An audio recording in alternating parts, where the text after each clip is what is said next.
Hello there, everybody. Thank you so much for stopping by. As usual, a quick update before we jump into the forecast.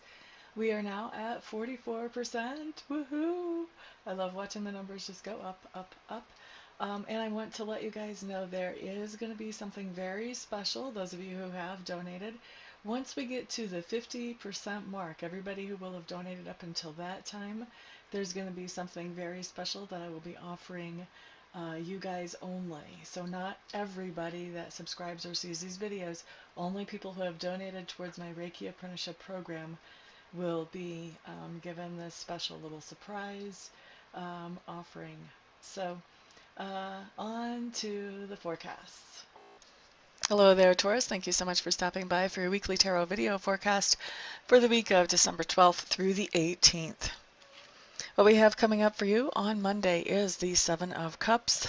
Seven of Cups is basically the Daydreamer's card. This is a card that talks about thinking about all the what ifs and all the possibilities. This can go either way, and I think for some of you it's going to go positive, and for some of you it's going to go a little bit more of looking towards the past and what if in that way, like what if this would have been different, or what if I would have done that, or whatever. Um, but for a lot of you, we've got this going in a more positive direction, looking more towards the future, like what if I can get this set up for myself? What if I can get this in place? You know, what if I can get my car paid off? What if I can do this? What if I can do that? What if I can find a job with less of a commute so I have more family time? Things like this. So this is, for some of you, this can go in a direction where you're just looking at the past, but like I said, I feel like for a lot of you, 60 to 70% of you, we're more looking at, kind of looking at what could happen if you could take care of some things and get some things done. So kind of dreaming about, what if you accomplish certain things? How would that impact your life? What would you do next? What would you do with that extra cushion or extra ease that you would be able to give yourself? For those of you who are looking more towards the future version of what ifs, I see this as a very positive way of kind of starting the ball rolling. Just starting to have those thoughts rolling around in your mind gives you a chance to start working on, okay, how can I make that happen? For those of you that feel this going in a more negative direction, well, I shouldn't say more negative, but more of a past direction of what if, the thing is that the past is not changeable. The past is already done. What's changeable is the present. And you want to kind of remember that, just because the past is a certain way, it doesn't make you powerless now. Right now in the present, you have things to work with. You have things to go forward with. So you want to focus more on what you can do, not on things that are in the past that can't be changed anymore. It just makes you feel better, for one thing. More productive, too. All right, so let's look at Tuesday. Here we have the Ace of Swords showing up for you, Taurus. Ace of Swords just means you're having some kind of epiphany of an idea. So this is a new understanding about something, or a deeper understanding about something. And when you have this newer or deeper understanding about whatever this is, it doesn't just touch like one little thing in your life. It kind of makes other puzzle pieces sort of click into place. So it's an aha moment with sort of a domino effect, because it really helps you understand a lot of different things that I feel like you probably understood before, but now you're understanding them at a deeper level. You're having that deeper comprehension of what's going on, and that's always helpful to be able to go below the surface and see, what is the root of what's going on. All right, let's look at Wednesday, Taurus. What we have coming up here is the Falling Tower. Now, the Falling Tower is a card that really talks about having something that we feel really safe with, we feel very secure with, we feel like maybe it would last indefinitely, and then something comes along and just sort of jerks that right out of our life. So when we have this falling tower situation, it can sort of take our breath away and knock us off our feet. But that's not the end of the story, though. So that really happens many times because we get into these places of safety or security, and then we don't want to leave. We become almost afraid to leave those places, even though maybe we've maxed out our potential there. Maybe there's nothing else for us to learn there. There's no further for us to expand there. And so we basically start to stagnate because we're afraid to let go of that security and that safety. And so whenever that falling tower situation happens where that's jerked out of our lives unexpectedly, what's really going on is basically the universe is saying, we don't really like stagnation so much, and if you're not going to do something about it, we will. Boot. There you go. Now all of a sudden, you don't have that safety net that you had before, and so you're having to grow and develop and look for new opportunities. The beautiful part about seeing the Tower card is that this is the beginning of a journey, and while the start is definitely a rough one, it's kind of like being pushed off the ship. Um, it really turns out well because the universe is not going to take away security and safety unless there's an opportunity for us to grow. And so what we find is the new opportunities that are out there to replace that old safety and security are actually better than what we were doing before. And those opportunities were probably available to us before, but we just weren't looking.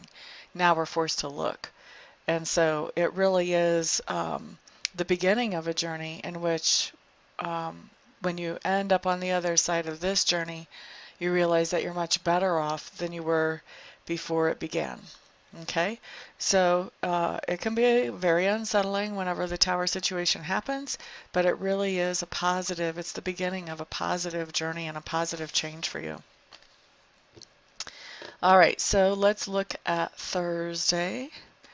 Here we have the Knight of Swords showing up in reverse. Knight of Swords in reverse, I do feel reverse, I should say. I do feel like for some of you, this is kind of a knee-jerk reaction to whatever that falling tower situation was. And this is some kind of rash action that you take. You think you're standing up for something that you believe in, but you don't really generally have the full picture. And so what you're doing is not so beneficial or helpful after all. And in fact, it typically ends up being something that you regret. So you may be saying some things that you'll regret later, or you may be doing some things that you'll regret later. So whenever this card comes up, the advice is always slow down, don't jump to conclusions, don't take any quick dramatic action, give things time to percolate. Give things time to let all the information come to the surface. Because once all the information comes to the surface, you're going to be glad you didn't take that action. So you do have free will. You can change things. So this does not have to turn out the way it's showing up in the cards now if you are aware and take the action to sort of head that off at the pass. All right, so let's look at Friday. Friday, you do have the Two of Clubs. I like seeing this. So soon after the tower is kind of amazing. Excuse me. For a lot of you, this is going to be a different kinds of opportunities than moving past the tower. But definitely you have some opportunities coming up on Friday.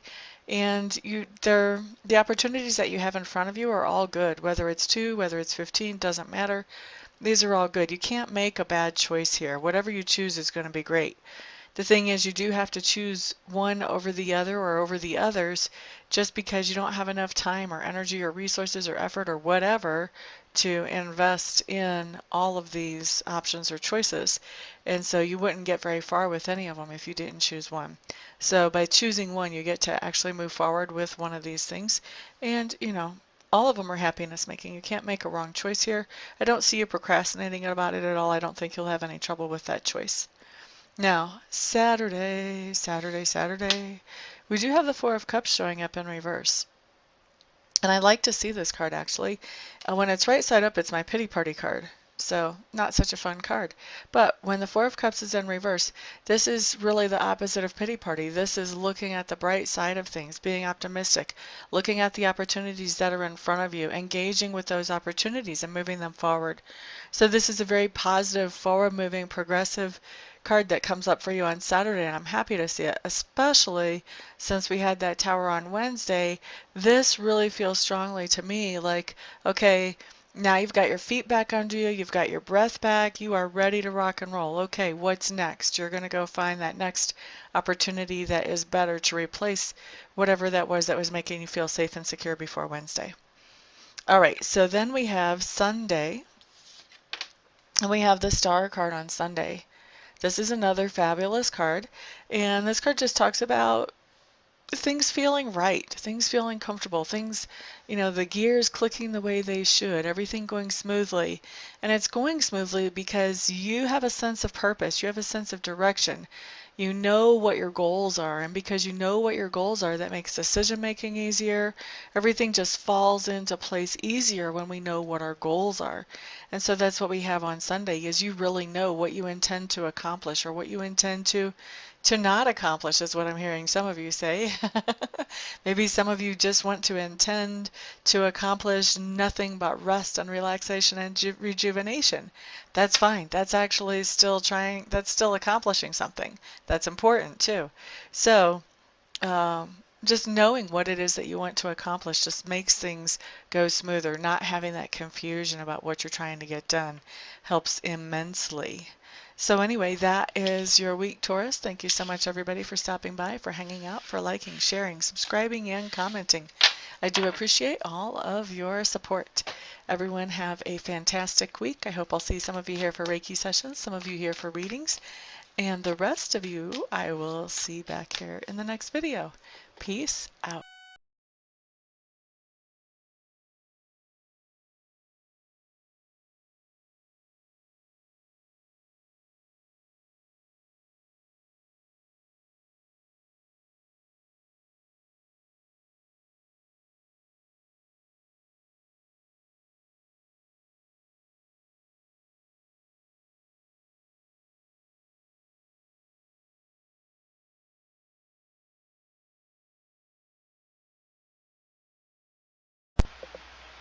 Hello, everybody. This is Amista, and I am coming to you today with something completely different than what you've ever seen here before, completely different than what I ever thought I would do. I have been taking Reiki training, and I've gotten level 1 and I've gotten level 2, and I really want to take master training because already I've realized that there are other people out there who need to know how to be um, able to do Reiki for themselves. And I'm not qualified to show them that, or to teach them that, or to pass that on to them, or empower them with that until I become a Reiki Master. And so I was looking into a Reiki Master program, and I meet all the qualifications as far as that goes. I've been accepted into the Master program, but the last little bit of money is what I need some help with, and I'm hoping that you guys will help me with that. I need to raise another $3,000 to get myself into the program. And so that's where you guys come in.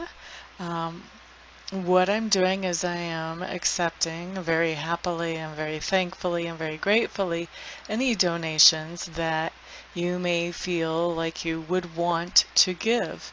If you don't want to, obviously, then don't. um, But if you do feel like you want to help me to get into this Reiki Master Apprenticeship Program, any help that any of you and all of you send is great. No donation is too small. I just ask that they're over like 35 cents, because I think PayPal will take 35 cents of whatever comes in as a fee for collecting payment. But anything other than over 35 cents is no donation is too small. So there's the corrected version of that. And actually, I was looking I have over 7,000 subscribers. If every subscriber donated $1, I would be able to end this request. But so if you would like to donate, I would be extremely thankful. I would appreciate that a lot. Also, I want to do something for you in exchange for donating. So anybody who would donate at all, I would like to offer you 15 minutes of free Reiki distant healing. In other words, I would send you some healing energy where you would not have to come to my house, or we would not have to meet in person. Just like I do a lot of my readings by Skype or by phone. I can also send the healing energy without having to be right in front of you. We don't even have to be on the phone or on Skype when I do it, although I will want to touch base with you ahead of time to find out where you would like me to target that energy. If you have any particular thing you want to have worked on energetically, and also to touch base after it's done just to let you know that I have sent the energy in to check in with you, see how you're feeling, that type of thing. Anybody who donates anything more than $50, what I would like to do is send you some Reiki energy. I would send you the same amount of minutes of Reiki energy as you send dollars. So say you donate $50, then I would send you 50 minutes of Reiki energy. Anybody who wants to donate and doesn't want to receive Reiki but knows somebody else that they would like to have the Reiki sent to, feel free to let me know that, and you can gift that Reiki to somebody else, and I will just touch base with them, make sure I have permission to send them that energy, and talk to them about where they would like it targeted and all of that, just like I would if I was sending that to you. So that is what I've got going on, and I really appreciate, like I said, all of the help any of you can send. I know not everybody can send, not everybody will want to send help, but I am hoping that there will be enough to get me into this quickly. Otherwise, I would probably have to wait, I don't know, 6 months, a year before I had this kind of money to get myself into there, and I don't want to wait that long. I want to be able to empower people more quickly than that. So what I'm doing is I am in the description section underneath the video. I'm going to send you a link where you can donate, and you can choose whatever amount you want to donate, and I will probably also have that showing in the video as well. So thank you everybody for listening and for giving this some thought, some prayer, some attention. And thank you everybody who actually does donate as well. I appreciate it all. Thank you so much. Peace.